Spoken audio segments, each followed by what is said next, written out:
Welcome to Center of Light. We're going to be needing some of this real soon, some clarity. Generation panic. Things might get frantic. Don't panic. I got a wonderful guest for you tonight, Agi Heale, and we're going to be speaking about her new book called Generation Panic.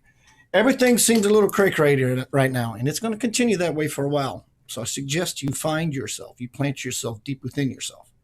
Touch yourself, if you will. In fact, going along with this theme, tonight after my interview with Agi, I am going to rebirth a presentation I did a while back. It seemed to get a lot of attention.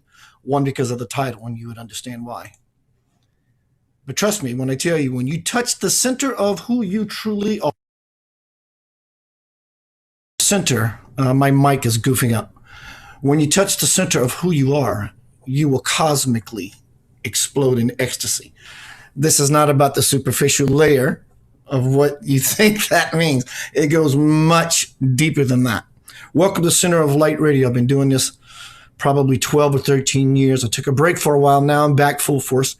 And Agi is one of the first that I'm bringing back to the show just to kind of get my wind, get my gait, get moving forward, inward, upward, toward something delicious. Let me tell you a little bit about my guest tonight. Enough jacking around. I'm out of shape. I'm out of muscle memory what to do. So let me tell you about my guest tonight, Miss Agi Heale, her new book, Generation Panic. I think it's new-ish. As the youngest female director of a fast-paced and growing business who has managed her own anxiety. Let me tell you what, I had anxiety for 2 years. It is not fun. While leading high-performing teams, Agi now works with rising and high-achieving leaders to stay energized, positive, and resilient. I love that word.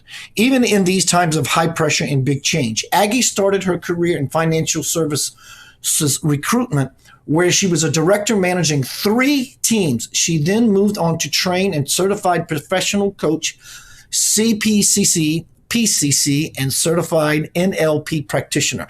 Agi built her own coaching practice in London and now in Singapore, working with both organizations and individuals.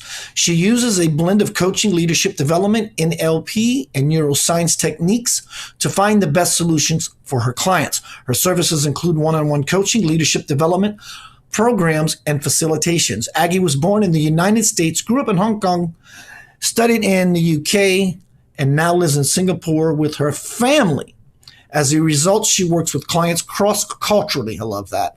And is confident coaching people from all walks of life. My mic did that little glitch.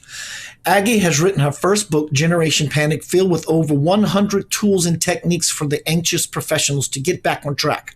She spends her spare time with her husband chasing after 2 young kids in the Lion City. I did post her links to the social media platform. So, Agi, welcome to Center of Light Radio. How are you? I'm good. Thank you so much for having me. Thanks for the intro. Yeah, you're welcome. What's happening in your part of the world? Oh, it's a miserable, rainy morning here in Singapore. It's usually sunny and boiling hot, but not today. However, this conversation is brightening things up somewhat, for sure. I hear most of the UK accent, the British accent. So obviously that's where you spent the largest part of your time? Well, actually, I spent the largest part of my time in Hong Kong. We were there for about 14, 15 years. But both my parents are British and we had just traveled around. And so that's really, I feel British in my core. What brought you? I'm assuming that you live, well, it did say someone in your bio, didn't touch on it too much, about this state of anxiety. Tell me how that is such a motivating factor for one to actually want to move beyond such a miserable existence. Oh, it was completely debilitating. And as you said, you had anxiety for a couple of years too. And so probably know how restricting, frustrating, just it's all consuming. And I had that experience when I was working in a previous life, in that previous career, and really struggled. And I just couldn't find anything to kind of get me back on track, or it was just one piece of advice here or one piece of advice there. And so that's really where the book and Generation Panic has been born out of. Yeah, I had it for 2 years. I was changing a piece of music on the stereo back in the phonograph days, and I felt this thing in my body, and it was a pinched nerve because I was a drummer and I carried drums in the marching band. I didn't know that. And I started to wonder if it was my heart. And then I began to hyperfix and hyperfocus that it was my heart. And so it compounded the issue. Dad, I was at my girlfriend's house at the time. I'm going to the hospital. What's the matter, boy? This, that, and the other. And they checked me out. Mr. Blanchard, there's nothing wrong with you. Bullshit. There's something wrong with me. This went on for 2 years. I'd wake my girlfriend up in the middle of the night. She would rush me to the hospital only for them to tell me there's nothing wrong with you.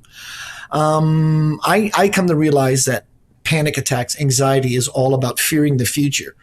And I would literally, in the middle of the night, go to the bay window, the picture window, and look out to see if I saw a nuclear bomb coming to hit the earth. I mean, this was the reality or the illusion I was living in, rather.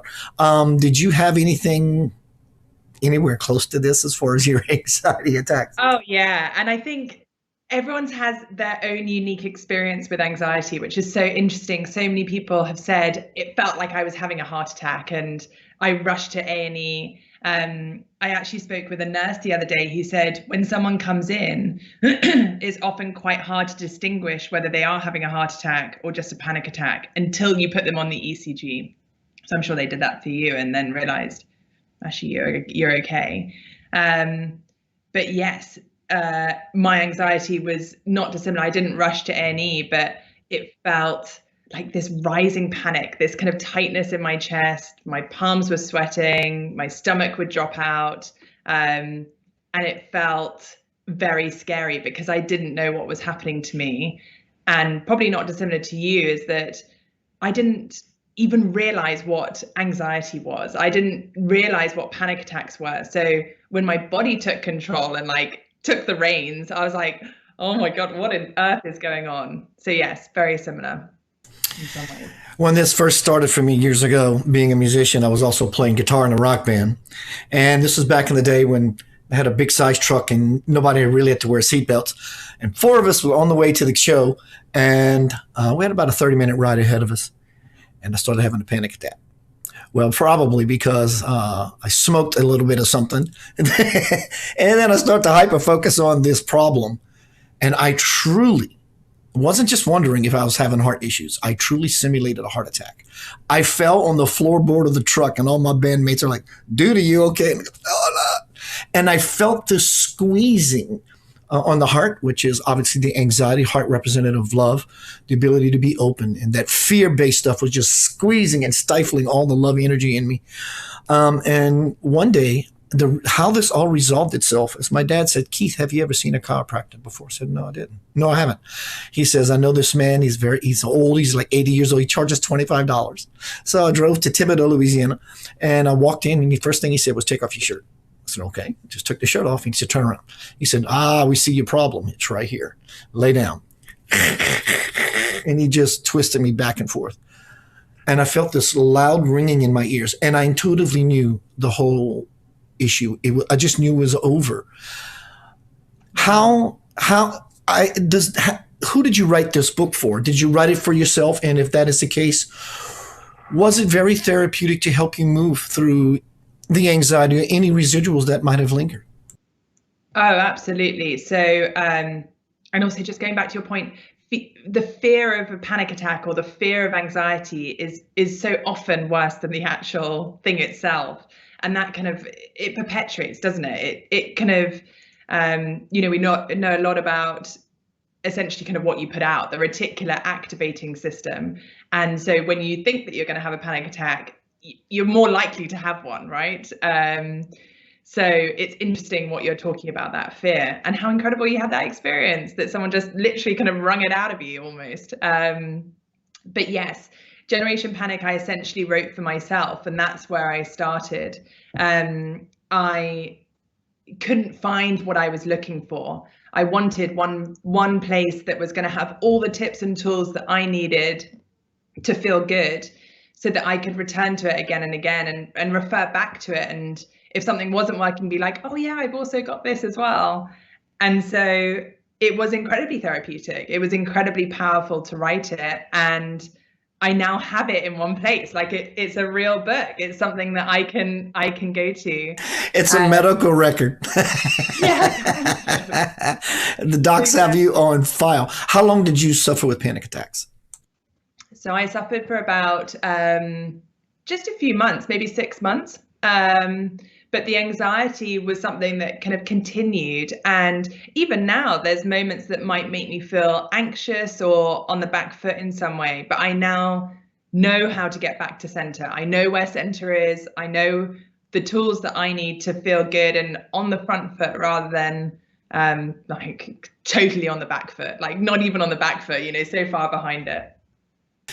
I know we're gonna save most of the tools for your book for those who are dealing with panic attacks, anxiety, and anything like this, stress, nervousness. All of these are different labels for the same bunny rabbit.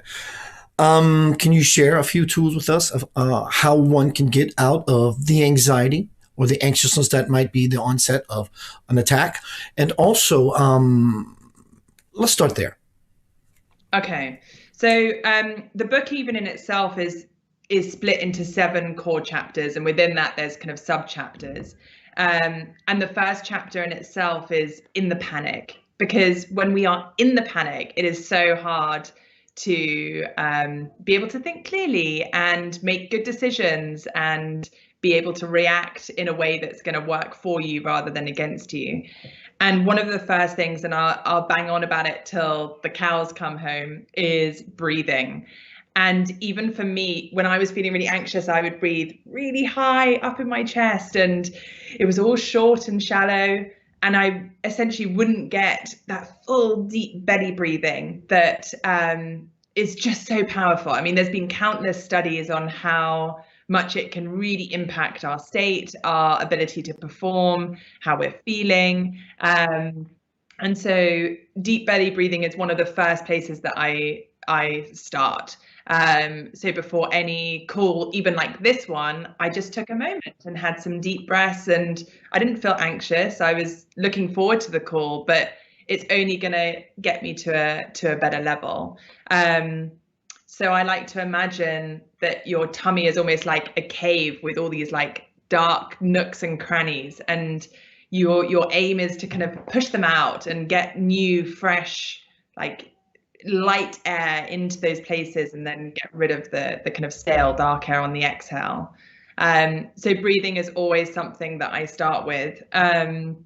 Another one in the panic that I quite like is I call it the heartbeat tapper, but it's just on your wrist, being able just to go up and down slowly in a fashion that is the heartbeat that you want to have. Because I felt my heart rate just went through the roof and I couldn't bring it back down. And actually, when you just very calmly try and go like this, it's almost like dragon boat races, and they've got the drummers at the front and everyone kind of goes in what's the word, like falls in line with that. It's the same. If we can control our heart rate down, it sends messages to the rest of our body saying that we're okay, we're not under attack. Because essentially that's all a panic attack is we've misinterpreted a threat in front of us, and so we're reacting with the fight, flight, or freeze response. Does your book go into detail other than here's some tools to get out of it, but to actually go into it on purpose to figure out and unravel and unwind this ball of mess that we create for ourselves that put us in panic attacks? Because often, at least the way it happened for me, was I was just an unconscious kid. I grew up in a particular culture that had these particular models and beliefs, the things you better do, the things you better not do. And of course, this way in the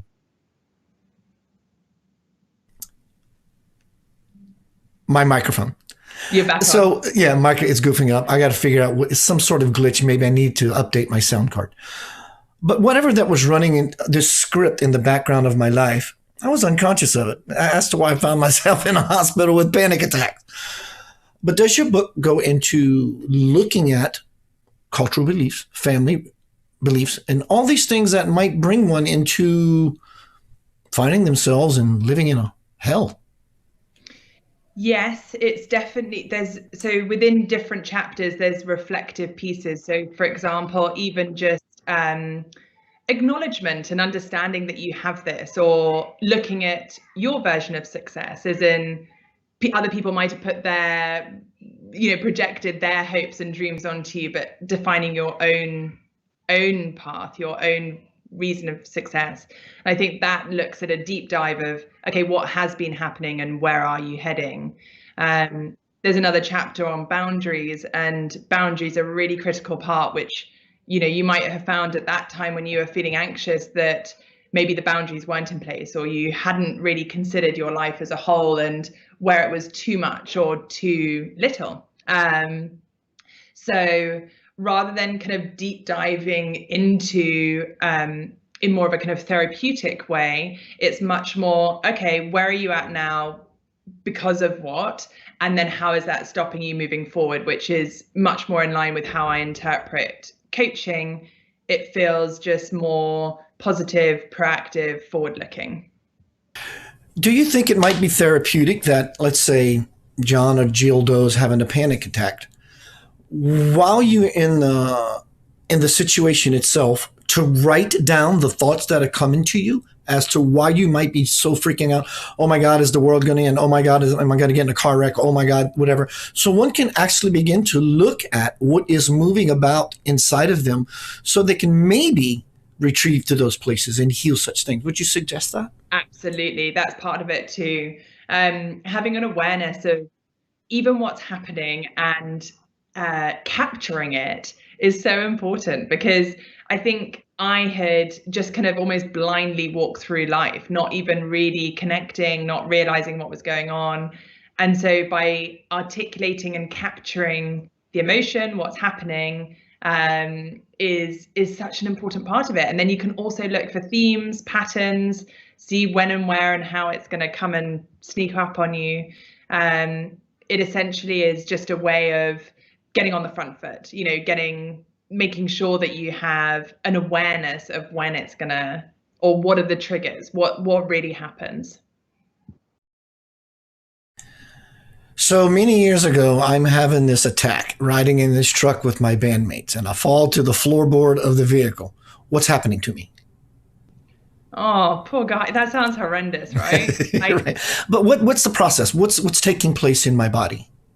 So in that moment, as I mentioned earlier, the fight, flight, or freeze response is starting. And that response was essentially created in quite an incredible way from our bodies to protect us from very real threats in front of us. So this was back in cavemen times, that if they were faced with a saber-toothed tiger or a poisonous berry, their system, their body and mind would react accordingly to shut down parts of the body and release a concoction of hormones like cortisol and adrenaline to keep us safe. So in that moment, if you saw the saber-toothed tiger, you would either fight it and this was survival, or you would flee for safety, or you would freeze and kind of try and blend, almost like a chameleon, try and blend into the background. And so that's probably what was happening with you, but there was parts of your body that had shut down because the hormones, the concoction that was released was just too much to handle. And essentially you were just, it's quite amazing. Your body ultimately was protecting itself. It just was misinterpreting the risk in front of it. And that's the point, right? We need to update ourselves. Right. There was no saber-toothed tiger in that truck. So you didn't need to react like that, and updating ourselves that there might be another way to consider that or like react accordingly is important. Does that make sense? Yeah, I totally get it. I would bet at that time of my life when such things were happening, a saber-toothed tiger wouldn't bother me. I'd take the saber-toothed tiger over this thing I'm feeling, because I would feel stuff move in my head. It feels like air, and it feels like a pocket, and oh, it's just so icky and nasty. So what surprised you the most? What surprised me? Good question. I think what surprised me the most, that I was not in control, that my body had taken over. So even, my rational thought, the way that I usually kind of make sense of everything, wasn't working anymore. My body had just reacted. I wasn't in charge of that anymore. I couldn't control my heart rate, my breathing, the feeling in my body, that kind of air moving around that you talked about. And I think that's what surprised me most, is how powerful our bodies are. And when we don't listen to them, that they will react on their own accord. I had missed all the signals that had got me to that point. But also to your point, that maybe you had smoked something, is that's another really good reminder that drugs in particular often don't assist these kinds of things, because they're acting in their own accord, and then when they have a reaction on you, your body misinterprets that and then feels anxious.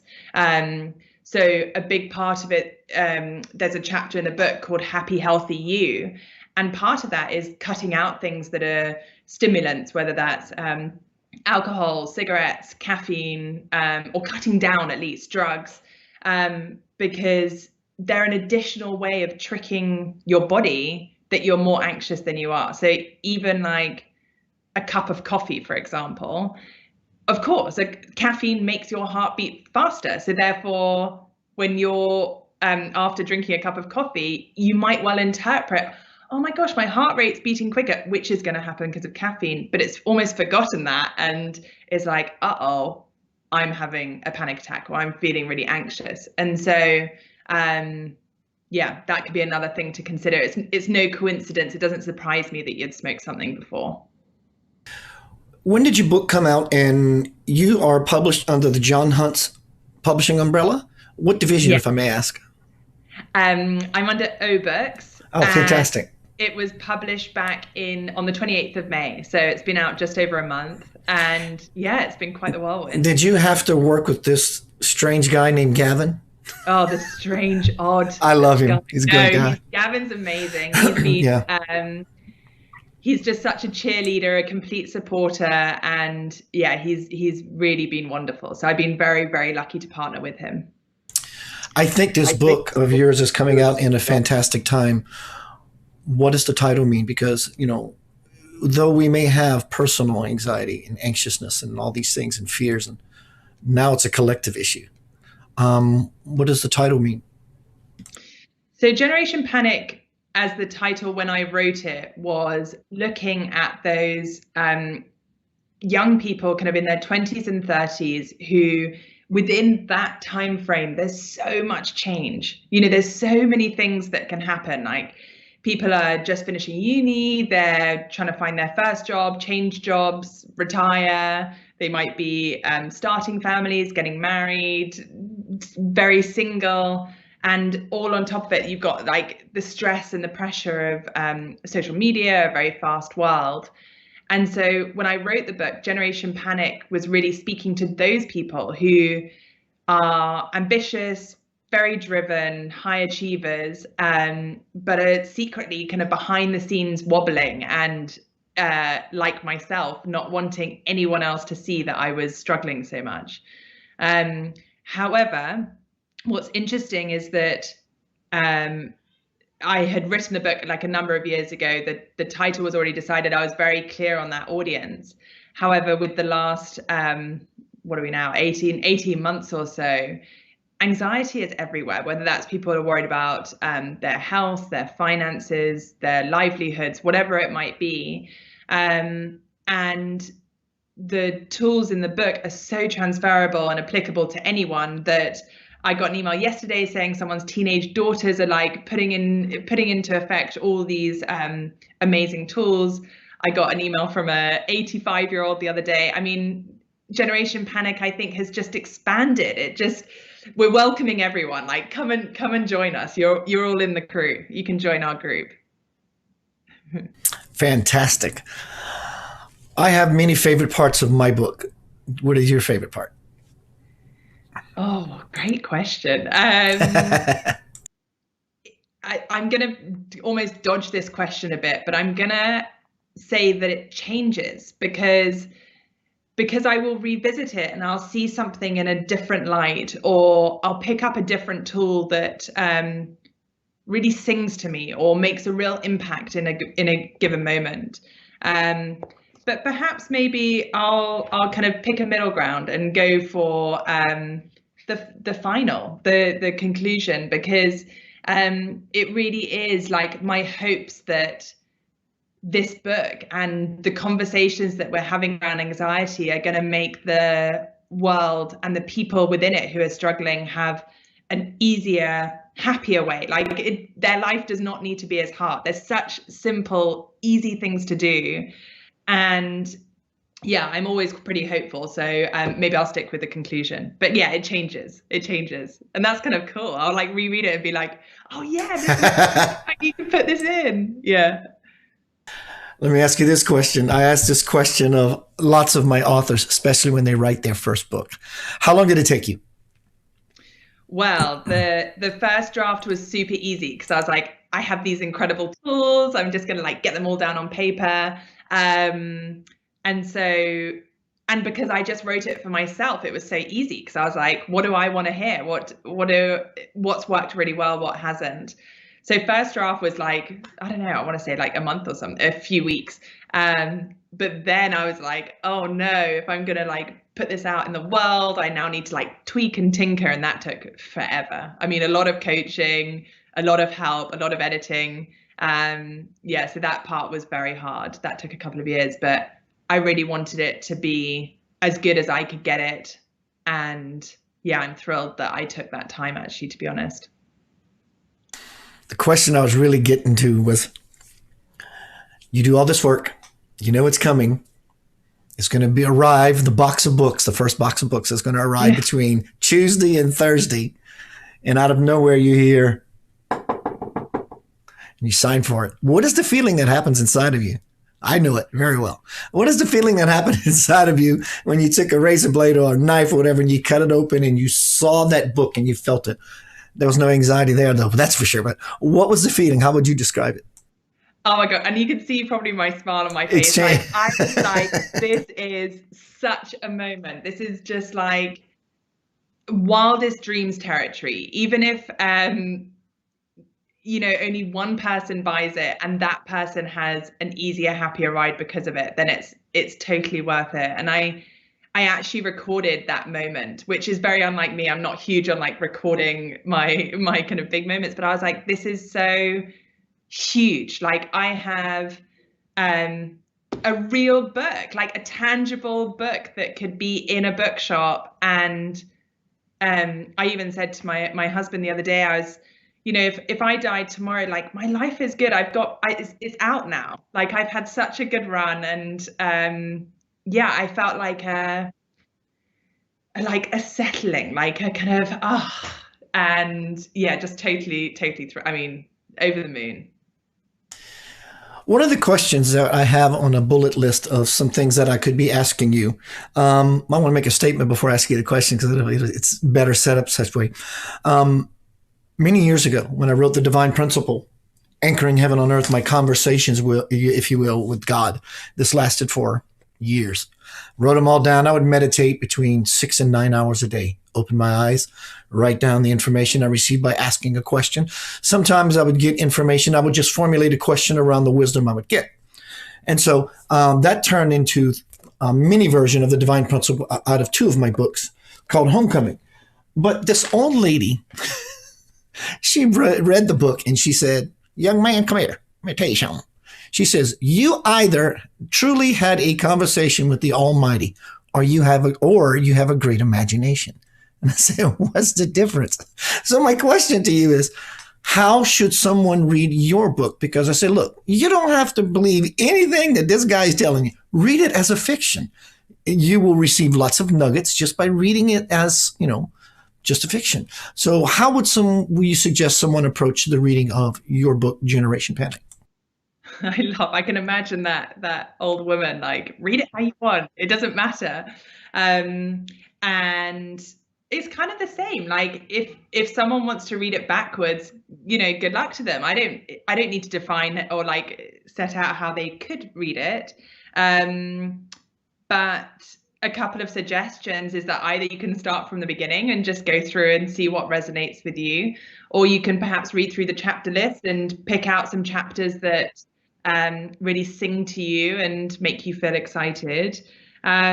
Or if you're feeling particularly anxious, is just go in and like read just one tool. And then when you're feeling more energized and more able to, go back. But in the long term, I strongly advise everyone to read all parts of it, even if it doesn't resonate, or you're questioning, or you're deciding whether you believe it, whatever it might be. There's always, as you said, like going to be nuggets and little pieces of wisdom. And sometimes the parts that, you might think or assume is not going to have the greatest impact might well be the key to unlock that future. I don't know.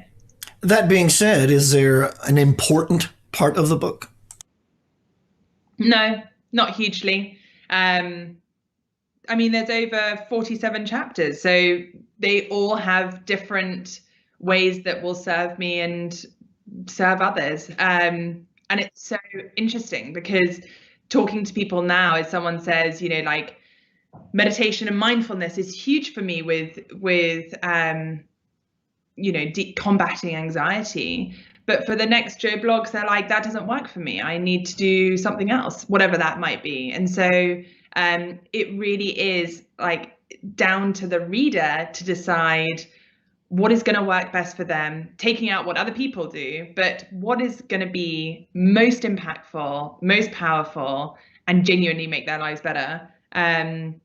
And they can decide. I'm just there to provide all the facts. It's like, here you go, here's a buffet of food, and you just pick what, I'm not going to decide that you've got to eat the pizza and you've got to have the sushi. Like, you decide. You might turn up to a buffet one day and feel like, I don't know, I'm just going to pick at all of this stuff, and the other day you're like, I'm going to have a roast dinner, whatever. Yeah, that's a good metaphor, actually. You decide, you pick and choose what you want at your buffet. So working with people that you do, you've been working with people hands-on, even at a distance remotely, but one-on-one for a while. Would you say, can you share one? Is there a common thread? I know it's fear, that's for sure.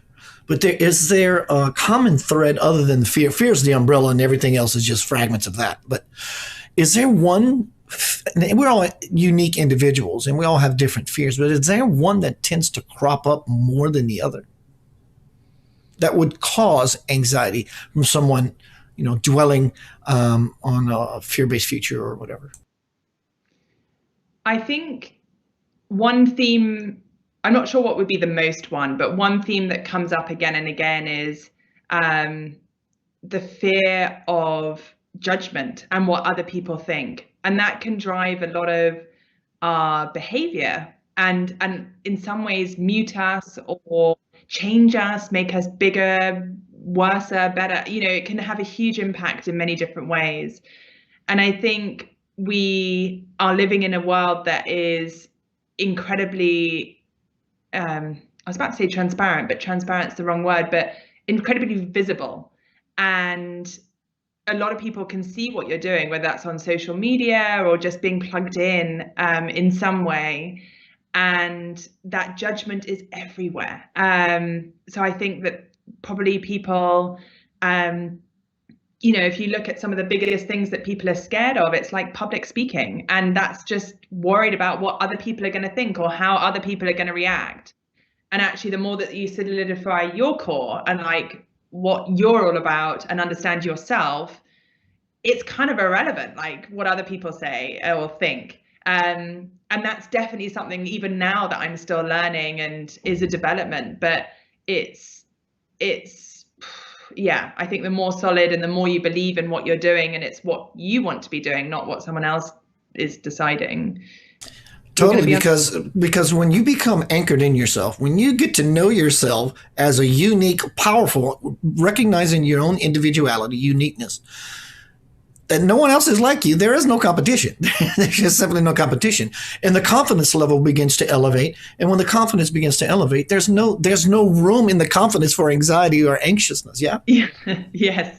Well, that's it, isn't it? Like have at times, like, all of our uniqueness or the things that makes us really special have often been like dampened or quietened in some way and hidden away in some respect. You know, we want to try and blend in, we want to try and go with the crowd, and actually that's not a helpful way of living or being. And only when you fully like embrace all of your amazingness and see it as amazing rather than like something that's so different to other people and you don't have that or you can't keep up or whatever it might be, that's when the power really is. And yeah, we are so unique. I just I met a friend's little baby the other day, and I was like, she is just so unique. Like, when you look at this little child, like all of her little things are just, you know, it's irreplaceable, and we should be encouraging that. We should be embracing that from such a young age rather than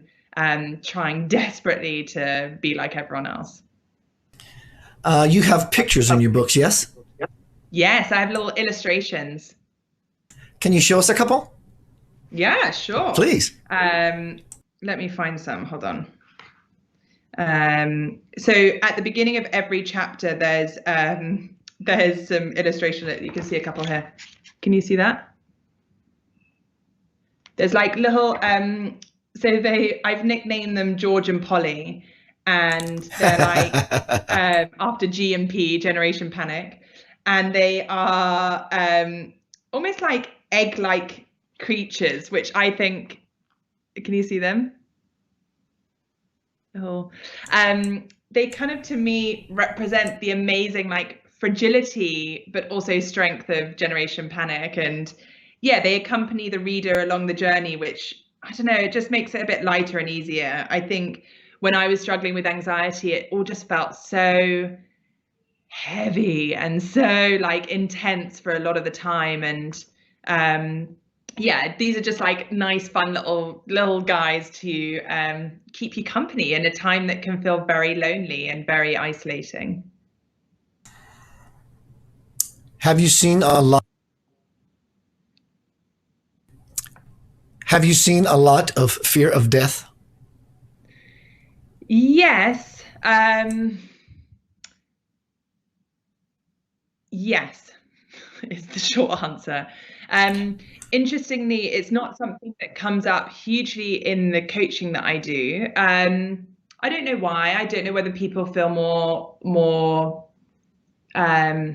I don't know, that's unlinked to what we're discussing. I don't know, who knows? But yes, I think fear of death is something very real, and people need or want to make sense of it or make it okay in whatever way that works for them. So yes. Do you think it's linked? I think it's the actual root of everything, to some degree. I do, because we often equate sickness to suffering and suffering to death, and death being the end. I had a kidney stone many, many years ago, somewhat on my walk, just started my walk. And I remember some of the things my mentor said. And he said, Keith, next time you have a kidney stone attack, play this out. Play it out. He was serious. Play the game out. The game wants to be played. She said, go into the attack. Allow the pain to be there, because when we have pain, the first thing we want to do is, ooh, ow, go away kind of thing. So, of course, you're still going to do this because it hurts like dickens, but stop the game in the mind. So it was painful, and I said, okay, you're present. No big deal. I got you. You're here, and I'm in it. I might as well be in it to win it, because this is not fun at all. And I watched the whole thing unfold. I was in a bout for quite a few hours. And I remembered to lay down and do a meditation, as my mentor suggested. And I realized I followed the rabbit into the hole. And it was truly, for me, my pain was suffering, and I was suffering with this kidney stone. Why? Where does it go after this? Well, something might be wrong with me. And then the fear of death. And then what happens after death? Is there life? Is there such thing as heaven and hell? Which one am I going to go to? How am I going to be judged? And this, and all these things play out, at least in our mind. But I think that there is a large part of anything. Well, for me, when I was having the panic attacks and the anxiety back in that time of my life, I was going outside. Going to the picture window and looking outside to see if there was a nuclear bomb about to hit the earth. What is that about? That's definitely about death. I think there's a major link that I'm going to do some work around that myself and try to see if I can come up with any thoughts, and I'll send them to you via email. Oh, absolutely. Yeah. Keep me posted. And go ahead.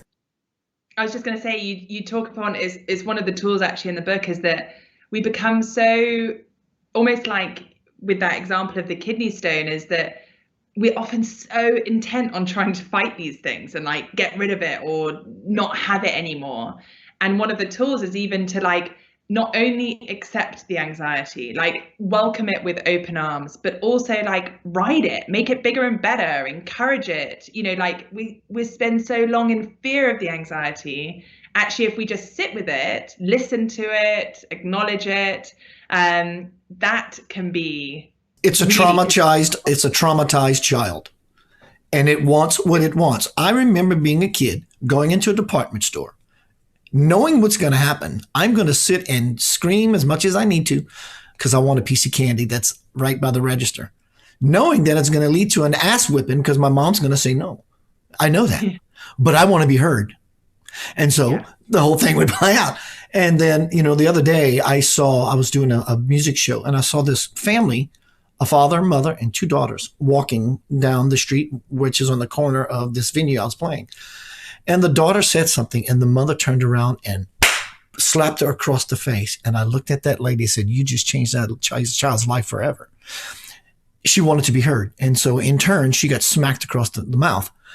But I love that you said that, because I often say in my teachings that the ego, the anxiety, the depression, or whatever it is, you don't want to shut it up. It's never going to shut up. In fact, when you push against a football player, by very nature, he's going to push back.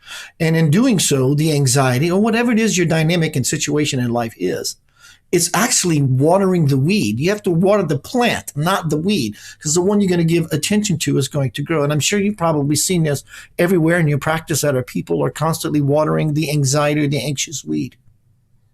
Absolutely. And it reminds me of the poem by Rumi, The Guest House. I'm sure, have you come across it? Have you come across this poem called The Guest House? No. You should check it out. It's a beautiful poem, but it says like your body is like a guest house, and all of these emotions will come through, and rather than having these like unwanted guests who you try and kind of kick out on the street, like the grief or the sorrow or the shame, welcome them in, because they're all part of it. And only if we welcome them and make them feel at home and kind of open-armed into the guest house, then it creates the way for the next one. Every emotion has a role. And I think that's something that I've definitely learned. When I look back on that time, I think in many ways I needed it. It's given me so much learning, understanding, gratitude, appreciation. I mean, just I feel like I had to go through that experience. And, that's also in line with like a way that I view life. But everything's kind of meant to be. We're meant to be where we are with whatever emotion that is, whatever is happening. And the Rumi, The Guest House. Have a look at it. It's really good. Oh no, maybe it's not Rumi. Yes, I think it is. I'll look. I'll find it. Let me ask you this: being that you've lived in many different societies, different countries, how is the anxious level in Singapore?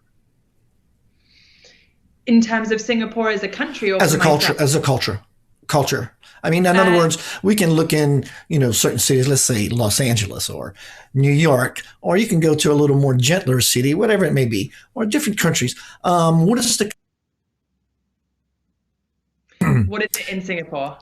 What is the collective anxiety level ratio in Singapore as opposed to some other people? Is it pretty cool? How is it to live in Singapore? How's that? How is it to live in Singapore? Singapore's an amazing city. It's been a wonderful move for us. We're incredibly happy here.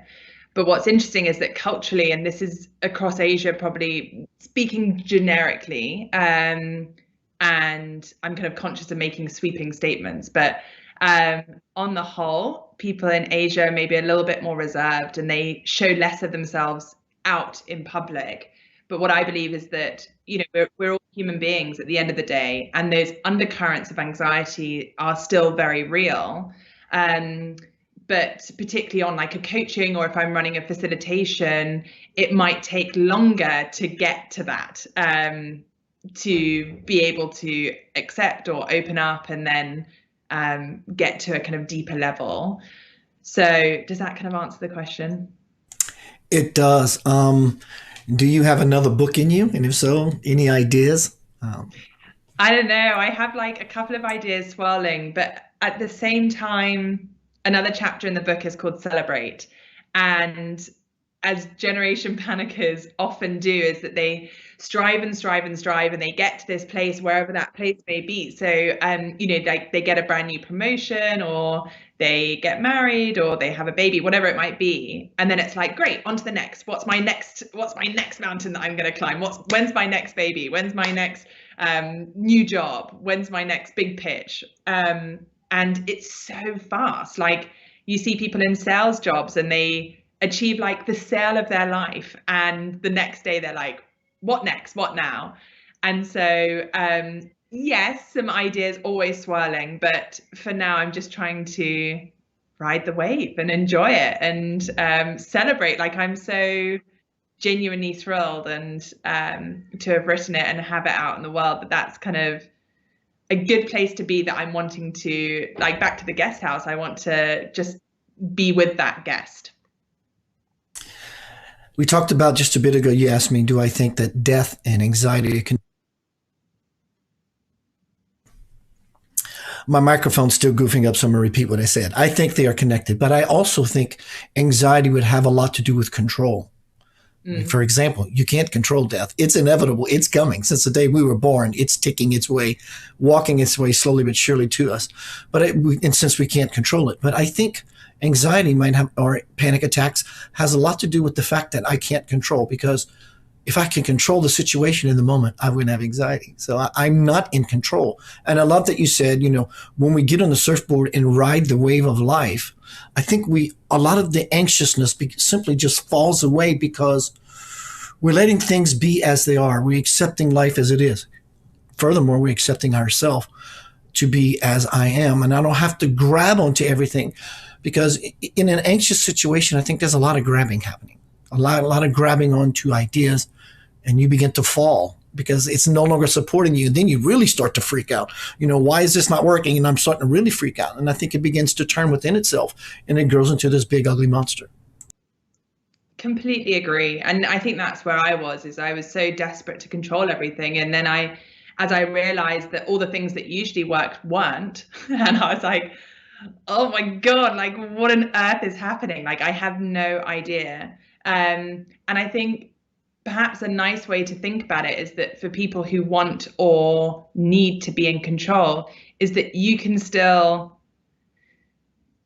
be in control by choosing to choose that path, or like choosing to ride the surfboard. And if that's a way that makes people feel more comfortable, or like you can choose.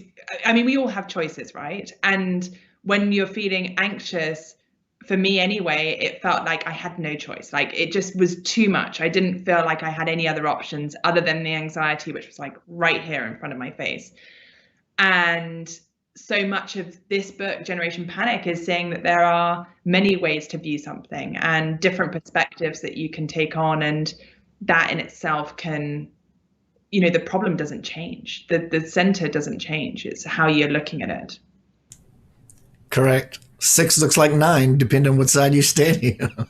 And that's so funny to say that. One of the little illustrations, I wonder if I can find it again, was the 6 and the 9. I just saw it as I was flicking through. There we go. Can you see that? Yeah. Because it is like, and you can see how from both sides you can get so stubborn, right? Like it's a bloody 6. Like how many times do I need to tell you it's a 6? It's a 6. And that's essentially, I think, what happens when we're anxious, is that all we can see is a 6. We're so doggedly attached to only seeing a 6, and that desire to control it won't let you see other things. What makes your book Generation Panic unique? A couple of things. one is that I've been through it. I'm not, so a number of the books that I had read were, 350 pages on one technique by someone who had probably researched it and had no experience of anxiety, but had a very snazzy tool that looked all jazzy on the surface. But I really have experience of this. And even a part of each chapter is my experience of those tools in the chapter, and like what worked really well for me and what didn't, or where I'm still working on. But also, almost to that point just now of 300 pages on one technique, is that Generation Panic is over 100 different tools in one place. It's not, you don't have to find different places. If you're struggling with anxiety in any way, I guarantee I would like to find anyone who didn't find at least one thing in this book incredibly helpful. And so having everything you possibly need under one roof is so powerful. It's like, it's genuinely a toolbook, a guide that you can return to again and again. And I think that in itself is just the most powerful thing, and something that I haven't seen out there. It's definitely a book for the times. I mean, there's going to be a lot. Don't worry, y'all. You don't have to rush. There's going to be lots of opportunity for people to freak out. It's coming. It's coming. It's not a negative prophecy or me trying to give you a bad affirmation. We're in a spin right now, and I strongly suggest that you take this beautiful cosmic window that's open, because the window goes in and the window goes out. It's the same window that goes to whatever experience you want. It's a magical door, and how you approach the door, well, rather the door has approached you, because we all been knocking since our birth. We want to be free. We want to love. We want to heal. The freedom, the love, and the healing is in the mess, and that's where we got to go. And you have to be solid. You have to be balanced. You're going to have to find the best part of yourself to navigate this beautiful possibility of a greater expression of ourselves. Leave us with a closing thought. Anything you think that we use, or just whatever you would like to leave us all with. Good luck. Like, your life can be so much easier and happier, and there's such easy ways to be able to do that. It doesn't need to be as challenging or as hard as it might feel at the moment. And the biggest thing that I've learned is that everyone in their own way is struggling with something, whether you see it or not, behind the scenes or right in front of you. Everyone has their battles, their frustrations, the things that they're trying to work through.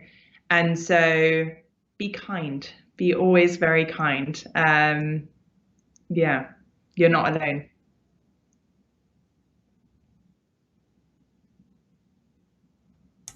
I enjoyed my time with you. Much success to you, dear. Thank you so much. It's been honestly a pleasure to be on here. So thank you. You're welcome. Keep me posted what's happening with you. Come back on the show and about any future endeavors, or just to do a revisit. I love that. People for a long time are going to have anxiety, and they need a reminder that there are people like you, people like me, the we of many, who are really doing what we're doing because we care. We care on levels that, I'm using my life. I'm not asking for a pat on the back. I get my own pats on the back by opening up that box and getting my first book. That's my pat on the back. It's like, wow, what an amazing thing. And the other thing that happens that's so amazing is the validation that comes with being a person of service. You want to change your anxiety, your situation, whatever it is, the fastest way to board the train to Ascensionville is to be of service. There's nothing like being of service. It's the highest calling. Blessings, dear lady. Thank you so much. Come back anytime. Everyone, Keith Anthony Blanchard. Tonight, my guest was Agi Heale. I love her last name. Is it coincidence? Heale. Center of Light Radio. Shortly, at 9 o'clock, 35 minutes from now, I'm going to be doing a presentation on correctly. But it's not going to be so superficial. It's not going to be so superficial. It is going to be about when you touch the core of who you are, you will cosmically explode in ecstasy. So I'll see you in about 35 minutes. Let's dive into the pool and see what we can get from being aroused. by spirit. See you soon. Peace, love, and light. Keith Anthony Blanchard here.